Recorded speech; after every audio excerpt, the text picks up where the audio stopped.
right now, speaking of compelling interviews, we are pleased to welcome back to the show Congressman Mark Green on the Matt Murphy Hotline to discuss a lot of the excitement. And frankly, I don't know what is scarier, Halloween or haunted houses or what's going on in Washington, D.C. I tend to gravitate toward Washington, D.C. Congressman, good afternoon. Welcome. How are you? I'm great, Matt. How are you? You know, with everything going on, couldn't be better. It's a frustrating time to be involved in analyzing and breaking down politics. I feel like we're getting closer and closer, Congressman, to 1984, George Orwell. When you call something the Inflation Reduction Act, simply because that sounds good to the American people, and you have to depend on the American people not digesting the real information and the fact that this will, in fact, increase inflation, not decrease inflation. I mean, it's like we're living in doublespeak in 1984. Do you believe, I'll ask you the direct question, Mark, will the Inflation Reduction Act increase or decrease inflation, or will it be neutral? Oh, it's going to significantly increase inflation. And first to your 100,000 foot, concept you mentioned there, the redefining of words. Liberals have been doing that for a long time. Freedom doesn't mean freedom anymore. It means equity, and that means everybody, suffers in a lack of prosperity under their, authoritarianism. But this bill is because the problem with the inflation this cycle is it's as much supply side as it is demand side. What do I mean? Well, on the demand side, you put more money into the system relative to goods, then you get inflation because there's more dollars competing for a fixed amount of goods. That's the supply side. Or the demand side is when you put the money in there. On the supply side is the actual amount of goods that can be purchased, and everything this president is doing is decreasing that, whether it's the highest amount of regulations in the first year of a presidency in the history of the country.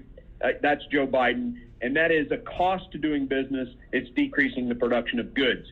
The assault on energy and oil, which the Reduction Act, or whatever they want to call it, it actually hammers the oil and gas industry again. A natural gas tax, a crude oil tax, a coal tax, all of that makes it harder to produce oil, more expensive to produce oil, and everybody who uses oil or drives in, to produce goods, it's increasing the cost, so it decreases the supply of those goods. And then, you got the supply chain issues with China already layered in there. They haven't fully addressed that. Now, they're going to increase taxes, which decreases, that's an increase in the cost of goods, so that'll decrease the amount of production and further decrease the supply. So while they're dumping even more money in, they're putting pressure to decrease the supply of goods. So they're making fewer supplies, things to buy, while they're putting more money in the system. So inflation's only going to get worse, much worse. So it's insanity to name it that, but that's what, liberals do. Well, and, we break that component down, but all of this is just lipstick on the pig, right? I mean, the pig is they wanted this $389 or $390 billion toward green new energy or green energy. All of this is, that's what I feel like the main thrust is all about. Would you not agree? Oh, absolutely. This is a bait and switch. It is deception. This is all about getting their green, woke green energy initiatives across the finish line, which, by the way, there's no guarantees there, right? Look at Solyndra, an excellent example of wasted government spending, trying to advance those kinds of projects. Whenever the government gets involved, they screw it up, and so it's only going to make matters worse. What have you learned, Mark, in your analysis of the so-called Inflation Reduction Act? What do we need to know about the hiring of 87,000 new IRS agents and what this means for the average Middle Tennessean? Or is the Biden administration prepping to have the IRS go after us for more of our cash? Look, they want to make sure that everybody, you're not hiding any tax money anywhere, and by just scaring people, people aren't going to take advantage of the legal loopholes. I mean, they're not going to get close to the edge, so to speak, because an audit is worse than a colonoscopy. And so, look, this is absolutely designed to compel people to pay more taxes, even more taxes than they legally have to pay.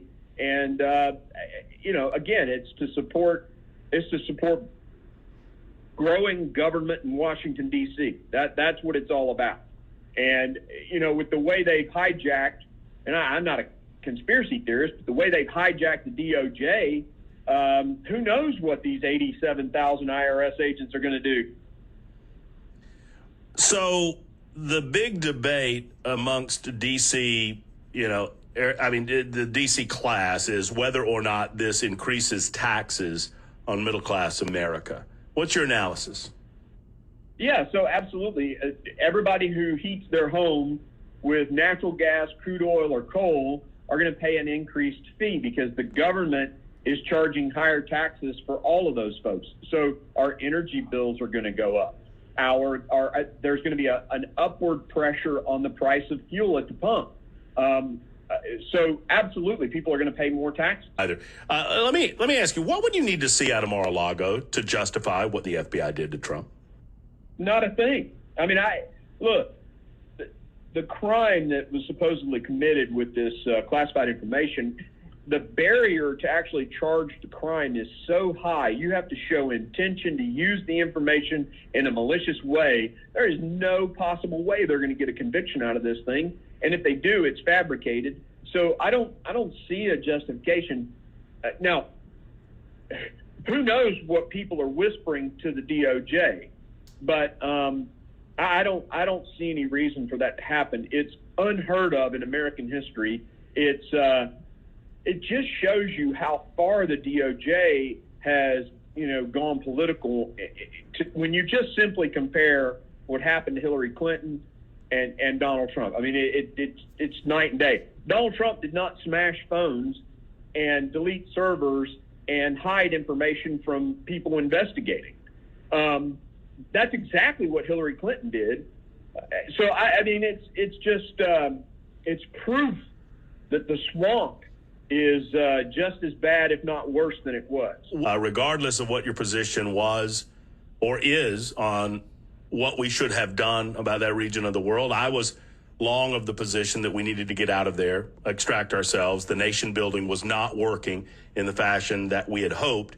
All of that to say, there's no doubt, just objective analysis, it was a disastrous pullout leading to the direct death of 13 service members. A year later, considering your background in the military, considering your place in the Congress, what are your thoughts? It's just disturbing that the administration won't allow a candid discussion of lessons learned in that withdrawal. Mike McCall, the chairman of Foreign Affairs, which I sit on that committee, and the great congressman from Knoxville, Tim Burchett, sits on that committee. The two of us are on that committee. That report was generated by the committee. It lays out mistake after mistake after mistake. The Democrats wouldn't participate in the analysis, and the administration has lied to try to refute it. And it's despicable. It's sort of insult to injury, if you will. The 13 deaths is not just that.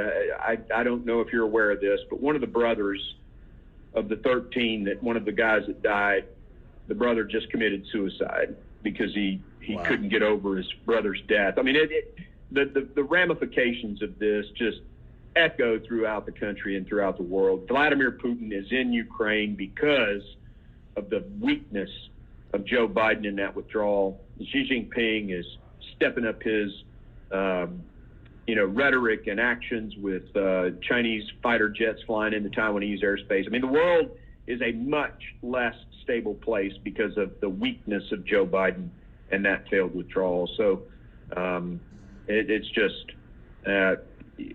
makes you sick at your stomach. Well spoken, Congressman. On a lighter side, consistent with the next interview I'm about to do. So, scariest haunted house in America or dinner with Nancy Pelosi? Which way are you going?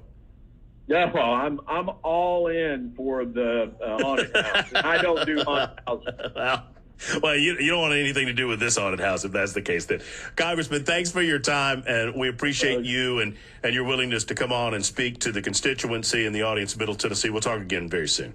Hey, we appreciate your voice, Matt. Have a great day. Take care. There's Mark Green, 150.